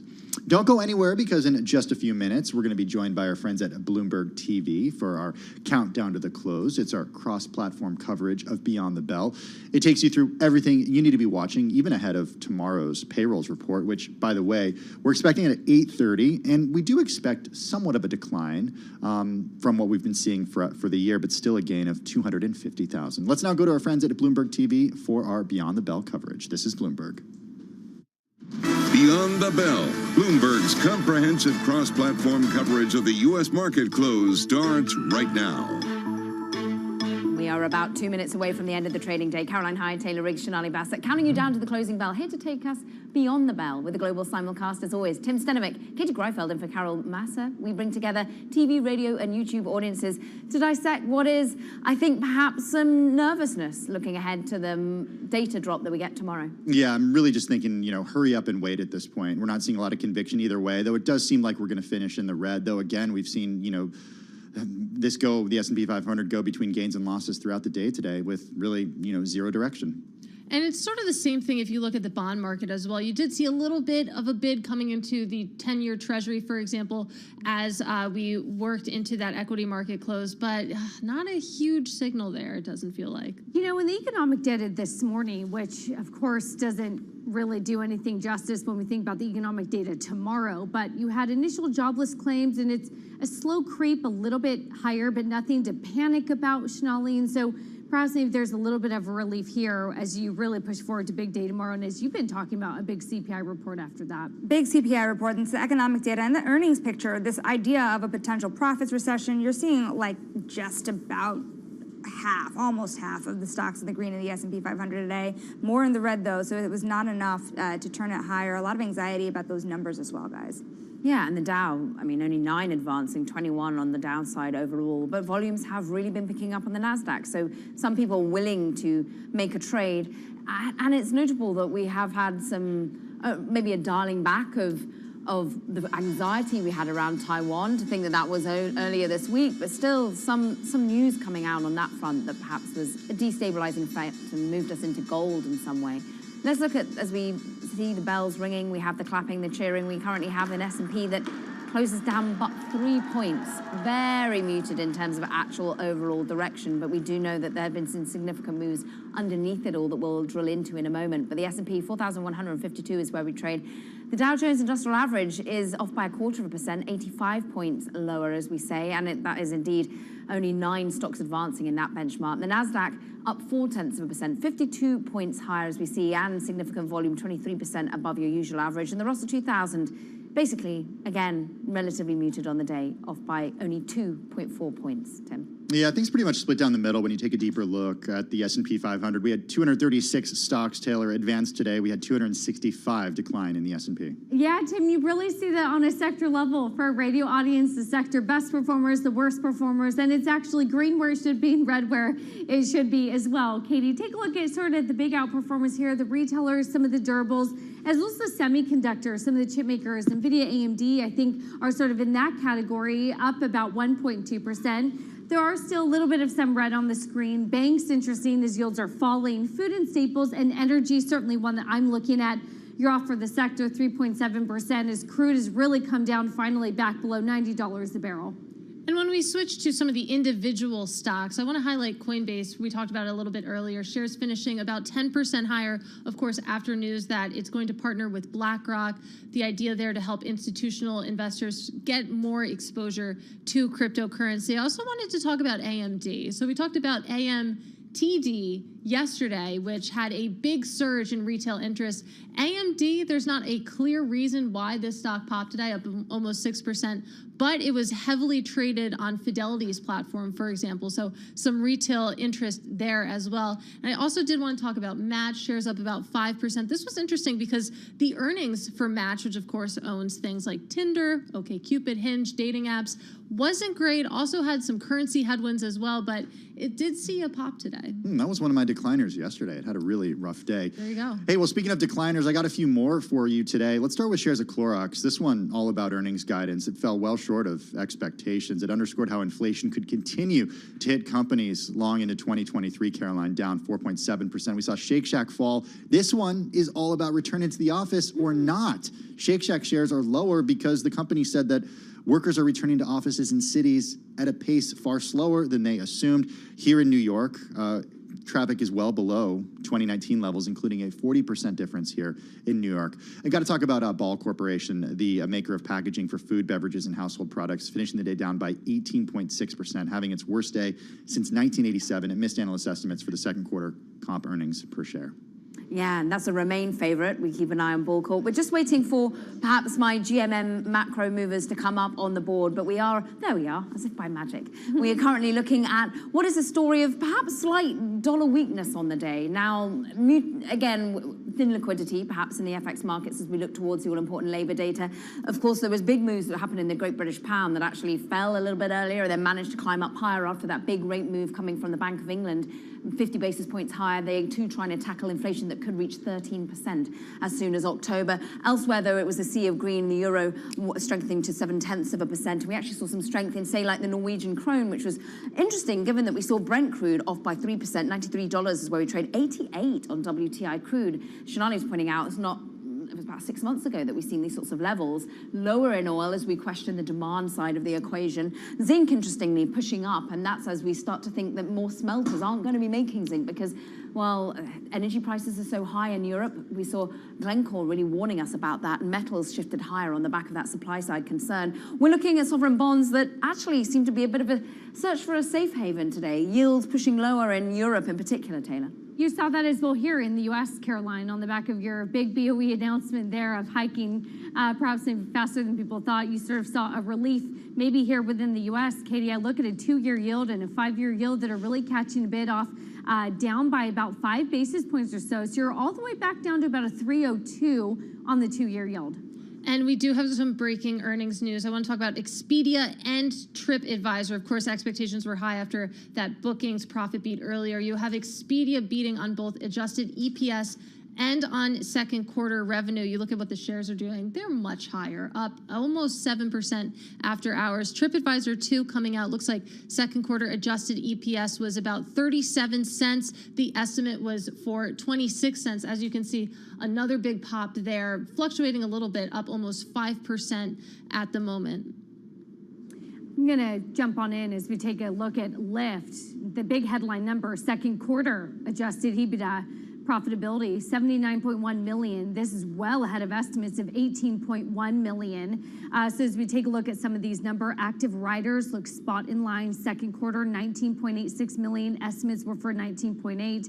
They're looking at down to the deep bottom line, a second quarter adjusted loss per share, I should say, of $1.08. But here, at least the adjusted EBITDA is sort of the big headline numbers. As we think about the bottom line of these companies, a huge sort of beat. And again, a revenue that looks like a little bit better in terms of revenue per active riders, 49.89 versus estimates of 49.66. So here, at least like Lyft, following sort of in Uber's footsteps here of posting a little bit better than expected numbers. A smaller company, but you see that rally after market, almost 5%, Tim. Taylor, speaking of the gig economy, I'm watching shares of DoorDash, which in the after hours are up by more than 8%. Wow, 10% now. The company reporting revenue for the second quarter that beat the average analyst estimates. It came in at $1.61 billion versus estimates of $1.52 billion. Adjusted EBITDA coming in above expectations, well ahead of expectations. Estimates for adjusted adjusted EBITDA were for $55.1 million, coming in at $103 million. Orders placed also coming in above estimates, up 23% year over year to $426 million. Estimates were for $418.9 million. Contribution profit also coming in above estimates as well, Shonali. Yeah, it's pretty amazing. You're seeing both DoorDash not only beat analyst estimates, but Lyft reporting the highest earnings in its history. So you have some strength there in two industries that were causing a lot of anxiety in the market this year. In 3 months, orders seriously grew at DoorDash, $426 million, 23% jump in those orders over at DoorDash, and the value of those orders also growing. There's your inflation. Well, we'll see whether people are just ordering more or whether they're spending more on each particular purchase. Let's have a little look at what's happening in the world of pharma for a second, because Amgen is a juggernaut and it's currently up just 0.4% as it does beat overall in terms of your profit and sales, coming ahead of expectations. Their top drugs doing well. You're seeing a second quarter adjusted earnings per share, $4.65, ahead of expectations of $4.40. And they're giving us a sort of a more refined full year revenue outlook of $25.5 billion to $26.4 billion. So still a company that's managing to win new drugs. No update, though, on what the IRS they're doing there, because, of course, we did know that there's an ongoing dispute where they want $10 billion in taxes and fees. You have to tune in to the call at 5 p.m. for that. We go quickly to Beyond Meat. I guess the token vegetarian will do this. Tim, I do this for you. We're looking at Beyond Meat dropping about 6%. They're cutting their full year revenue view, and they are announcing that they're going to be cutting about 4% of their global workforce. The rest of the earnings look okay when you think about the second quarter, but as always, it's a forward guidance, and again, a reduction in the workforce that sort of similar comments when we think about not only a hiring growth slowdown to a hiring freeze to now maybe a hiring reduction, a global reduction here that has people wondering. And you can see Beyond Meat shares moving lower right now. That's after they already fell almost 8% today. I'm still watching Lyft shares, though, about 2.6% higher. That was after a huge rally this week after Uber results. Looks like the bar was high and maybe they surpassed it. All right, a slew of earnings. We got Beyond Meat, we got Monster Beverage, Live Nation, Lyft, DoorDash, Expedia Group, Amgen, and more. That is going to do it for our cross-platform coverage of Beyond the Bell. Join us same time, same place tomorrow.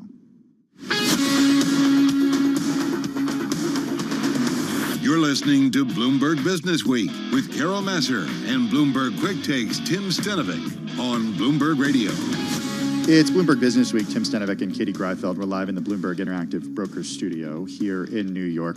Like I said, a slew of earnings. We got Zillow Group shares down by about 3% as we speak. Lyft shares up 3.4% as we speak. We got DoorDash shares surging in the after hours, up by about 12%. And we got Redfin coming in below expectations. We got shares lower for Redfin, down about 4.8%. Let's get to world and national news with Nancy Lyons. Hey, Nance. Thanks, Tim. Citing a growing number of monkeypox cases in the country, the Biden administration has declared a public health emergency. CDC Director Dr. Rochelle Walensky says that means additional boots on the ground. It may provide access to resources and flexibilities, enabling personnel to deploy to the outbreak and potentially increase access to care to people who need it most. Walensky says the public health emergency declaration will also raise awareness about monkeypox. In Russia, American basketball star Brittany Griner has been sentenced to 9 years in prison for trying to smuggle illegal drugs into the country. Bloomberg Washington correspondent Anne-Marie Hordern with reaction. 9 years is a lot, and the prosecution was asking for 9.5. So she was convicted in Russia. The president immediately issued a statement saying she's wrongfully detained and it's unacceptable. And he's calling on Russia to release her immediately. Bloomberg's Anne-Marie Hordern says a potential prisoner swap, including Griner, has been proposed to Moscow, but with no official response. 4 current and former Louisville police officers are facing federal charges in connection with Breonna Taylor's shooting death. Attorney General Merrick Garland. The federal charges announced today allege that members of the Place-Based Investigations Unit falsified the affidavit used to obtain the search warrant of Ms. Taylor's home, that this act violated federal civil rights laws, and that those violations resulted in Ms. Taylor's death. Garland says the officers allegedly falsified reports after the incident to cover up their mistakes. Global news 24 hours a day, on air and on Bloomberg Quick Take, powered by more than 2,700 journalists and analysts in more than 120 countries. I'm Nancy Lyons. Thank you so much for that update, Nancy Lyons. We got a lot of earnings, Katie. We're going to go through them really quickly. I'm just going to do them in the order of sort of when they came out. We'll start with Redfin. Shares are down in the after hours, down about 5.3%. This after the company missed second quarter revenue expectations. Here's a quote from CEO Glenn Kelman. Quote, "The housing market took a turn for the worse in the second quarter," end quote. "But I've never been more proud of how this company has responded. We cut costs, grew traffic, accelerated share gains in loyalty sales, lowered voluntary attrition, and for the first time since April 2020, improved the rate at which people buying homes stuck with a Redfin agent." So we also saw shares of Zillow. They reported in the after hours. They're down about 1.8% as we speak. And we also got an update on some of the travel companies out there. I'm thinking about Expedia. This was interesting. So shares much higher right now, about 6.5%.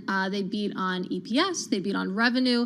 Also, lodging bookings were the highest in the company's history. Pretty interesting. And you can see, again, shares higher after hours. We'll see if this sticks. Yeah, let's talk DoorDash because shares are just surging in the after hours right now. Last check, higher by, more than 12% as we speak. Pretty remarkable. Second quarter revenue beat for the company.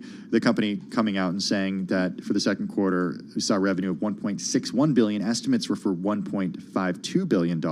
Adjusted EBITDA, which these gig companies really love to do. Adjusted earnings before, it's like before everything, pretty much. Yeah. Interest, taxes, depreciation, and amortization coming in at $103 million, beating estimates of $55.1 million. The outlook, adjusted EBITDA for the third quarter, $25 to $75 million, so pretty wide range. Estimates were for $52.5 million. And as we push ahead to tomorrow's payrolls print, Beyond Meat cutting about 4% of its global workforce. More anecdotes. We'll see when it shows up in the data. Beyond Meat, though, down about 6% after hours. I got one more. Zillow and Open Door announcing a multi-year partnership. So we'll dig into that one during the break. You're listening to Bloomberg Business Week, and this is Bloomberg Radio.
updates, headlines, and breaking news 24 hours a day at Bloomberg.com, the Bloomberg Business app, and at Bloomberg Quick Take. This is a Bloomberg Business Flash.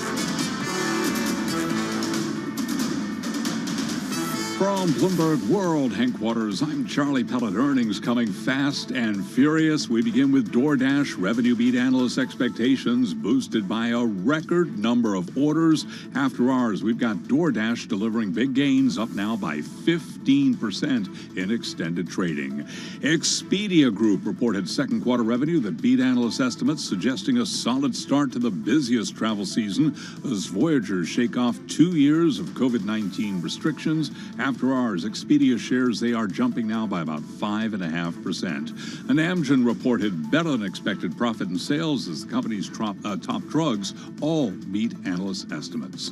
We've got the Dow, the S&P lower today. NASDAQ did advance. Stocks wavered as traders sifted through various corporate earnings against a backdrop of aggressive rate hikes by global central banks. Bank of England today raising rates by 0.5 point. This ahead of tomorrow morning's jobs report. S&P down 3, a drop today of 0.1%. Little change there. The Dow was down 85, a decline of just about 0.3%, while NASDAQ up 52, a gain of 0.4%. 10-year yield 2.67%. The 2-year yield 3.03%. Spot gold up 1.5% today, $17.92 the ounce. Crude oil, big story today, slumping back below $89 a barrel. In fact, right now testing the $88 a barrel level, $88.09, down today by 2.8%. So again, recapping, equities finished the day mixed. S&P was little changed. S&P down 3 points, a drop today of about 0.1%. I'm Charlie Pellet, and that is a Bloomberg Business Flash. Thank you so much for that update, Charlie Pellet. Well, a little bit earlier in our program, we spoke to Bloomberg News' Hannah Levitt, and she talked about how Wall Street bonuses are poised to plunge following a slowdown of deals. We're also seeing a slowdown of deals when it comes to IPOs and when it comes to other M&A happening. We thought it would be great to check in with Amy Noyakis, who's the co-founder and co-CIO at the venture capital firm Anthemis. We've talked to her before about venture capital, of course, and also about supporting women in venture capital. Amy, it's good to have you with us. How are you? I'm good. I'm tired. It's been a very crazy, busy summer. Well, what do you mean by that? How crazy busy in what sense? Well, I think it's been an interesting time for venture capital. We've heard a lot about this sort of idea that it might be a silent crash happening in VC, or that we're at the beginning of the end of VC as the markets have dried up. But, I'm telling you, from my perspective, I'm not seeing it. The current market environment has really put capital allocation decisions to the test, and I think people have made some big mistakes in the last couple of years.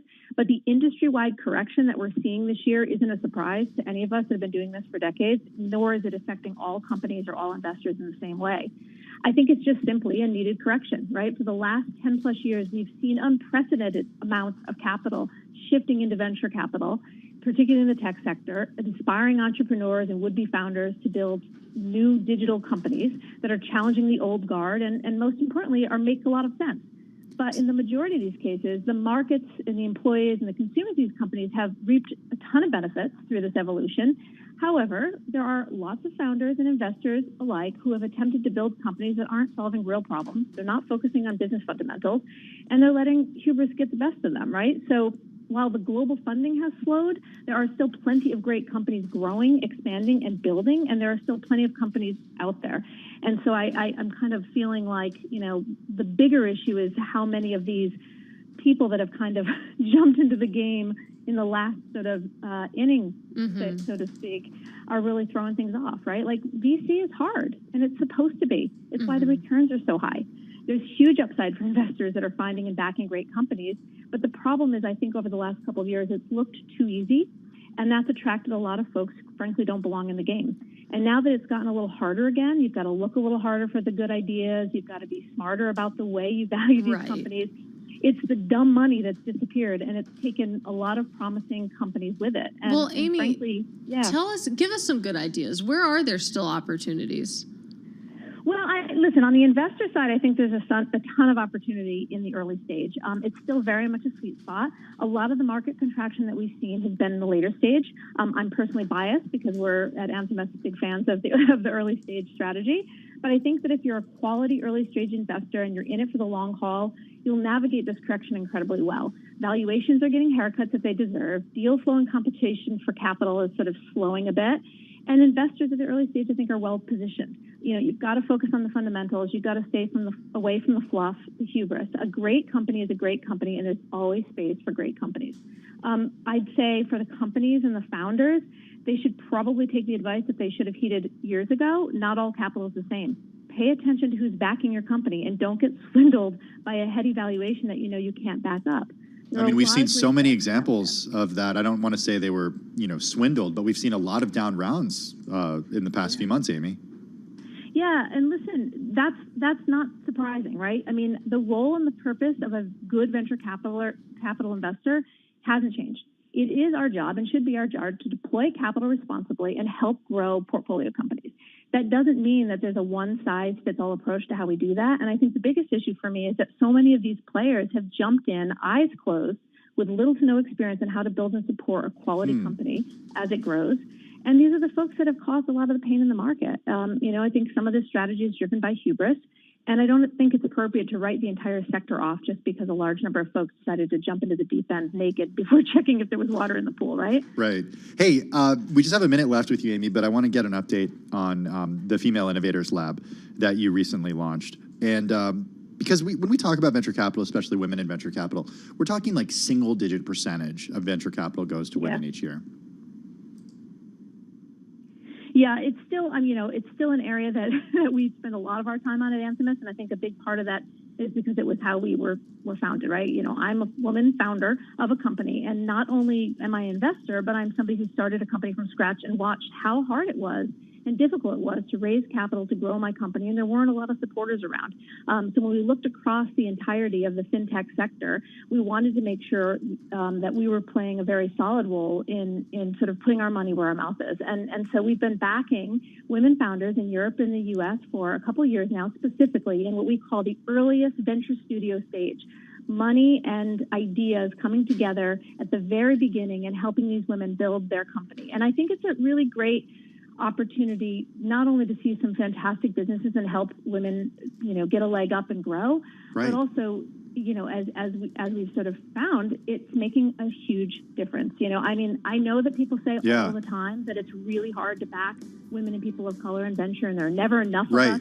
Reality is it's full, right? I mean, we at Anthemis, we have almost 200 companies. Amy, we gotta leave it there. Amy Niakis, co-founder and co-CIO at Anthemis, joining us this afternoon on the phone from New York City. You're listening to Bloomberg Radio.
broadcasting live from the Bloomberg Interactive Broker Studio in New York. Bloomberg 1130 to Washington, D.C. Bloomberg 99.1 to Boston. Bloomberg 106.1 to San Francisco. Bloomberg 960 to the country. Sirius XM Channel 119. And around the globe, the Bloomberg Business app and BloombergRadio.com.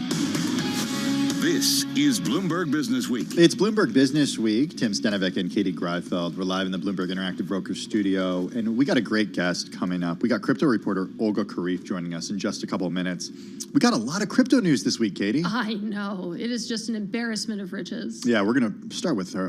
Probably talk about Michael Saylor a lot. Oh, big time. Yeah, and MicroStrategy. But first, Charlie Pellet, speaking of a lot of news, a lot happening in the after hours. And we have got you covered. Plenty of earnings, and we got to begin with shares of Lyft Inc. reporting the highest earnings in its history, a sign that strong ridership coupled with cost-cutting measures was able to offset increased investments aimed at stemming a shortage of drivers. Right now, Lyft After Hours up by almost 3%. We also heard from DoorDash, and it delivered revenue that beat analyst expectations, boosted by a record number of orders, showing customers' appetite for takeout is not waning despite rising inflation. Right now, DoorDash surging 19% in extended trading. The Dow, the S&P lower today, turned out to be a mixed Thursday ahead of that jobs report tomorrow morning. NASDAQ up 52 today, higher by 0.4%. Stocks spent much of the session meandering as traders sifted through various corporate earnings, that against the backdrop of aggressive interest rate hikes by global central banks. Bank of England this morning raising rates by 0.5 point.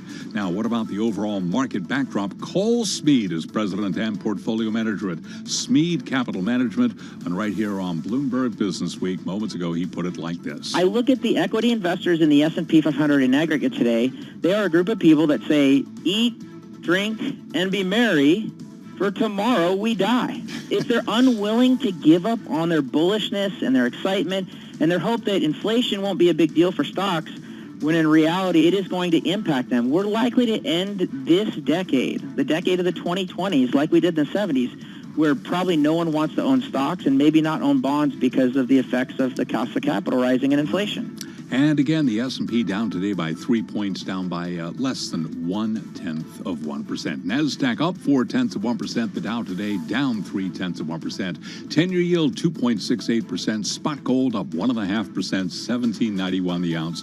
Crude, big story there, 88.05 right now on West Texas Intermediate crude, slumping today by 2.9%. So again, recapping, lots of earnings. S&P down now by 3. A drop of 0.1%. I'm Charlie Pellet. That is a Bloomberg Business Flash. All right. Thank you so much, Charlie Pellet. Let's turn now to some of the crypto news that Tim teased.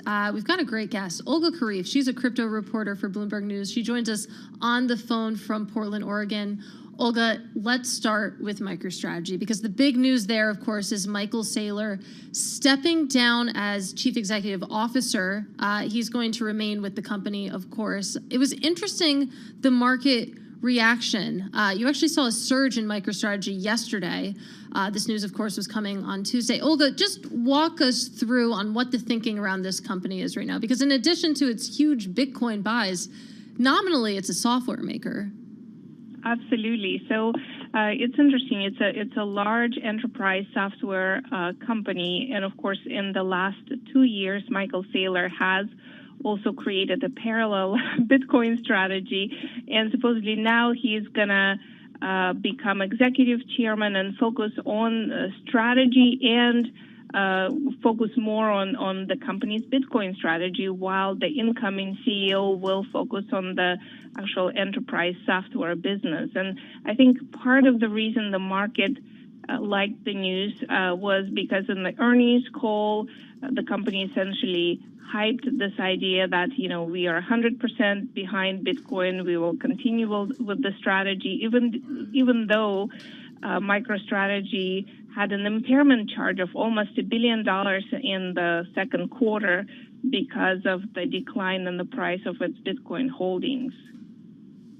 All right, Olga, got to get from MicroStrategy. We got so much news to get to, okay? So bear with me because I'm going to jump around a little bit. The news that I saw this morning that really caught my eye was what's happening with Coinbase today? We saw BlackRock teaming up with it. We saw this news really from Meta big Platforms. news? Well, look what it did to the company's stock Doesn't price. that seem like an overreaction? I don't know. I mean, Taylor made a good point on our simulcast earlier, which, and I want to get your take on this, Olga, is it seems, I think, by some as sort of a legitimization, right, of this. BlackRock, after all, partnering with Coinbase. How do you read into it? Absolutely. You know, I talked with some institutional investors today who took this as a sort of major step in institutional adoption of crypto. And of course, BlackRock customers will now use Coinbase to be able to track and manage their Bitcoin holdings. It's a sort of, at this point, a very limited partnership related to only Bitcoin. But, you know, a lot of people think that a lot of the other firms on Wall Street that maybe have been fearful of stepping into crypto will take this as a sign that, you know, maybe we should venture in now. And Olga, I mean, I guess it's in terms of, you know, trying to justify the reaction that we saw in Coinbase shares, which was, I think it was up as much as 44%. It was this morning. It was crazy. Just nuts. But I don't know if that was before the market opened, though. I have to check. I'm going to go check. We'll check on the SINS All right, function. you asked the question. I'm going to check. On the Bloomberg okay. terminal. Okay. Back to the question. So, Olga, I mean, it is interesting that BlackRock didn't choose to sort of build its own sort of platform for this. It went with a crypto native company. Yeah, absolutely. It's very interesting. And, you know, back to your point of the Coinbase stock rally, I think part of it has been that Coinbase's stock has been down so much. I mean, the company went public a little over a year ago, and pretty much the stock, it increased a bit. Well, it dipped and it increased a bit along with crypto prices last fall, and then it's been basically dropping like a rock. So part of the enthusiasm might be due to the fact that it's just dropped so low. And Olga, we have just about a minute or so left, but I am curious, what the heck is going on with Solana? Yes, so Solana experienced, some of the Solana users all of a sudden have seen coins drained from their wallets, and I guess the investigation is still ongoing. All signs are pointing to problems with some wallets that users have been using. You know, it's interesting in crypto, as you know. It's just bugs, all kinds of bugs abound, and you know, everything is being built so quickly that you know, the stuff happens, and as a result, hackers are just being very active, and it seems like every day we hear of something being drained. It's certainly not necessarily good news for the people who are being hacked, but it keeps you busy, Olga, and we love it when you join us here on Bloomberg Business Week. Olga Kharif, crypto reporter for Bloomberg News. She joins us on the phone from Portland, Oregon. To Washington, D.C. we go for world and national news, and Nancy Lyons. Hey, Nance. Thanks, Tim. President Biden spoke with leaders of industry and labor today, hoping to receive their endorsement of the climate and science research bill he's asked Congress to pass. The President asked Jennifer Rumsey, Chief Executive of Cummins Engine, how important will this investment be in building out the electric vehicle supply chains? We see a significant opportunity to increase U.S. manufacturing capacity, to move to these new and a variety of different fuel and technology type, like battery, fuel cell, electric, and green hydrogen. Mary Barra of General Motors added, it's the opportunity for America to lead in electrification and innovation. Rumsey said the bill offers market-based incentives to achieve its goals. In Washington, Irv Chapman, Bloomberg Radio. Charges have been filed in connection with the 2020 fatal shooting of Breonna Taylor. Attorney General Merrick Garland made the announcement today. The Justice Department has charged 4 current and former Louisville Metro Police Department officers with federal crimes related to Ms. Taylor's death. Those alleged crimes include civil rights offenses, unlawful conspiracies, unconstitutional use of force, and obstruction offenses. Garland says 3 of the officers are accused of using false information to secure the warrant to search Taylor's home. She died when the officers forcibly entered her apartment as part of a no-knock warrant. President Biden is calling basketball star Brittany Griner's sentence of 9 years by a Russian court, quote, unacceptable. And he says the White House will work tirelessly in pursuit of her release. Griner was found guilty of drug possession and smuggling. Global news 24 hours a day, on air and on Bloomberg Quick Take, powered by more than 2,700 journalists and analysts in more than 120 countries. I'm Nancy Lyons. Thank you so much for that update, Nancy Lyons. We got a host of stories to get to among the most read on the Bloomberg terminal. This one about Porsche. It's being said to court Gulf sovereign funds for a landmark IPO, Katie. Is that how you say it? Porsche? Porsche? I've been saying Porsche. If Matt Miller is listening. I hope he is. He's probably asleep. He has to get up at, what, like 1 a.m. or something? in the morning? Yeah, he does. He is the host of Bloomberg Markets on Bloomberg Radio, so you can catch him. But he does email me sometimes when he's listening. That's cute. Yeah.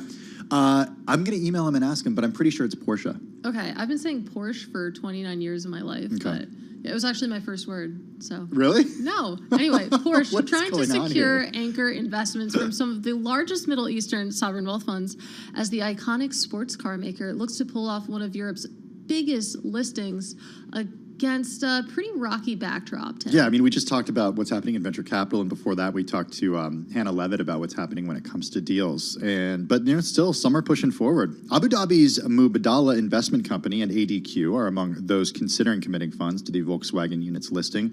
This, according to people who asked not to be identified, discussing confidential information. State-owned entities in other Gulf markets, including Saudi Arabia, are also exploring investments, they said. The people did say that advisors on the IPO have also approached major Canadian and Malaysian funds, as well as the Norwegian sovereign wealth funds. Very interesting. Volkswagen considering offering more than 5% of Porsche's preferred stock to anchor investors. Tim, we're going to get dragged for this online because people who so. have Porsches are very. I just want answers. Like they want you to pronounce it properly.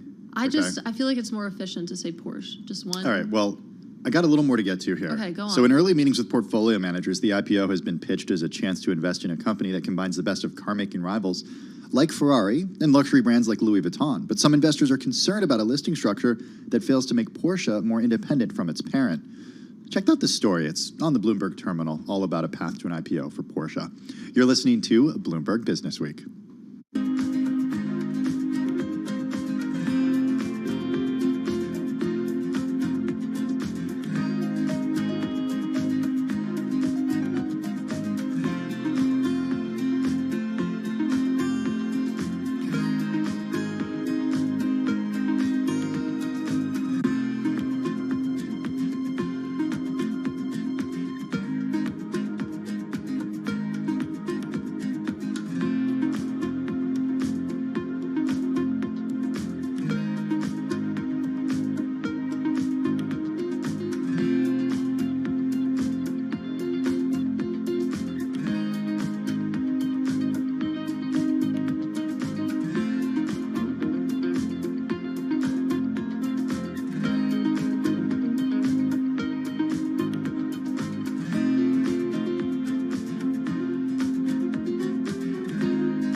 events, headlines, and breaking news 24 hours a day at Bloomberg.com, the Bloomberg Business app, and at Bloomberg Quick Take. This is a Bloomberg Business Flash.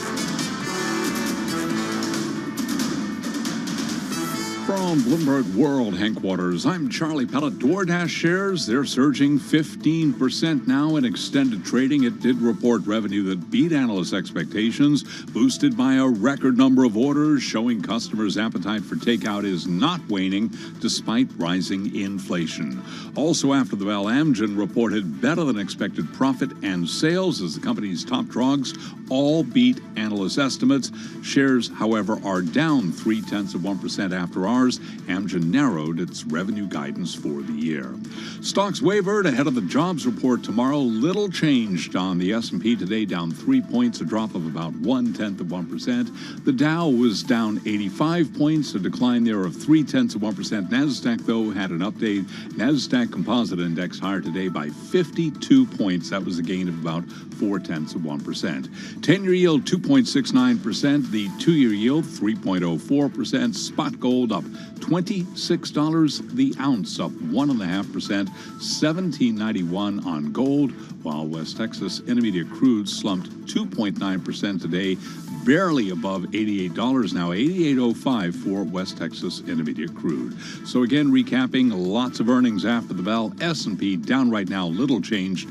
S&P fell today by 3 points, down by 0.1%. I'm Charlie Pellet. That is a Bloomberg Business Flash. Thank you so much for that update, Charlie Pellet. Well, I'm really excited about our next guest. Taraj Parang has seen a lot. He's been working in Silicon Valley since the late 1990s. He's been involved in hundreds of M&A transactions and venture capital investments. Right now, he's the COO at Serve Robotics. You might recall this spun out of Uber. It focuses on sustainable self-driving delivery. He's also got a brand new book out. It's called Exit Path: How to Win the Startup Game. Taraj joins us this afternoon from Palo Alto, California. Taraj, how are you? Hey, Tim. Good. Very good. Good to be on the show. Yeah, it's good to have you with us. Hey, I want to get to the book in just a second, but before we get to that, I want to just hear what the environment in Silicon Valley is like right now. As I mentioned, you have experience there through several economic cycles, including the dot-com crash of the late 1990s.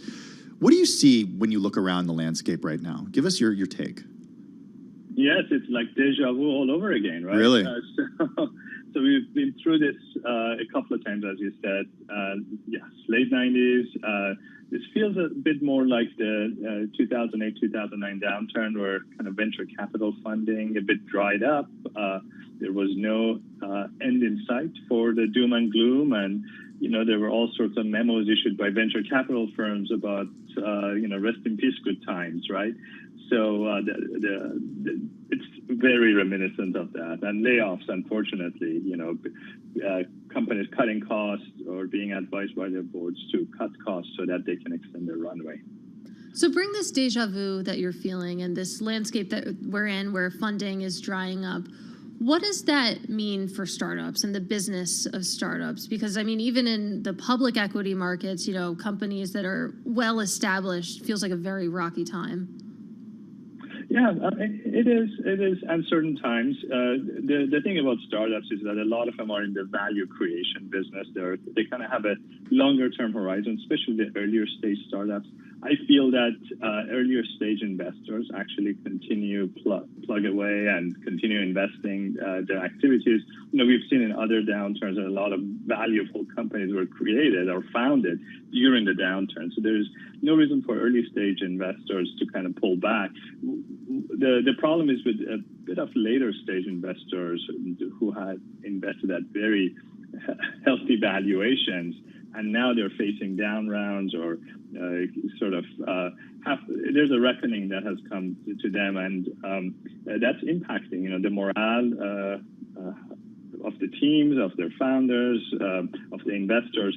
So in the later stage game, it's a bit of a hard time. What's interesting, though, Taraj, is what's happening right now. I mean, the NASDAQ 100 has rallied nearly 20% in just a couple of months. I'm wondering if the worst is behind us right now. And I know we're talking private versus public, but there is some connection here. There is a connection, especially, at the end of the day, companies either want to go public or be acquired, right? Yeah. So the public market definitely has an impact on private markets as well. It's hard to tell, but my hope is that the worst is behind us for sure. Okay, well, let's get into the book a little bit and talk about Exit Path, because you have personal experience with trying to sell a startup of yours that didn't end up working out the IPO route or the sales route. Why do you argue that founders should be less focused on IPOs and more focused on being acquired? Yes, absolutely. If you look at the stats alone, most startups don't make it. Over 70% actually of venture-backed startups who have raised more than $1 million don't end up returning the money to their investors. So the chances of success are very slim. Now, those who do manage to make it through are either acquired or go public. For every IPO, there's 30 acquisitions. So odds are your chances of actually making it and surviving is through a strategic sale. I experienced that with my first startup because we were singularly focused on just that IPO. We ignored really any strategic conversations, building relationships with potential acquirers. And what ended up is that in 2008, 2009, during a time very similar to now, we had to sell because we couldn't raise any more money. And we didn't have those relationships to fall back on. And it was a failure because of that. Right. And I mean, it's a really interesting point that odds are you're probably going to get acquired. You're more likely to do that than go public. But it still feels like going public, a lot of people sort of regard it as sort of the holy grail for a lot of these startups. But if the case is that, your company is much more likely to go bought, I mean, should founders be sort of preparing for that possibility and trying to line up chips for that possibility? That's what I've seen work out really well for founders.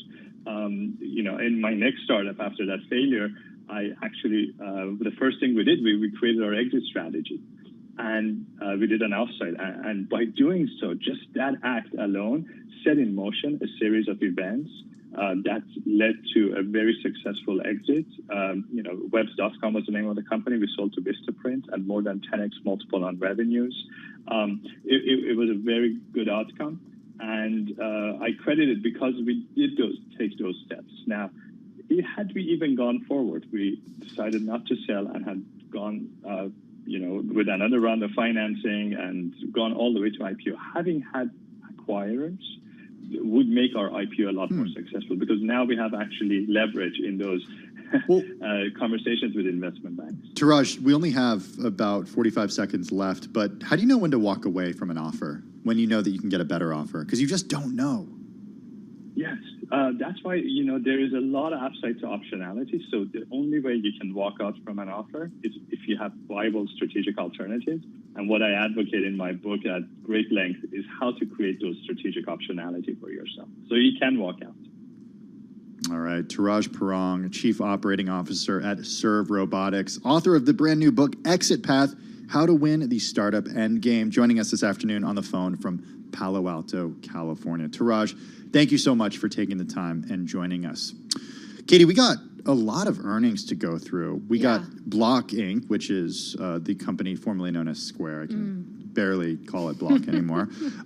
Net revenue coming in at $4.4 billion. Estimates were for $4.3 billion. Still, we see the stock having moved lower in the after hours after that came out. DoorDash gained after second quarter revenue beat expectations. We heard from Beyond Meat. They saw fiscal year net revenue coming in between $470 to $520 million. That was below estimates, so cutting its guidance there. Shares moving lower. And then Lyft seeing third quarter adjusted EBITDA of $55 to $65 million, coming in below estimates of 67.4. We got a Friday coming up tomorrow. We got a jobs day. Katie Greifeld is going to be here once again for Tim Stenevec and the crew. This is Bloomberg.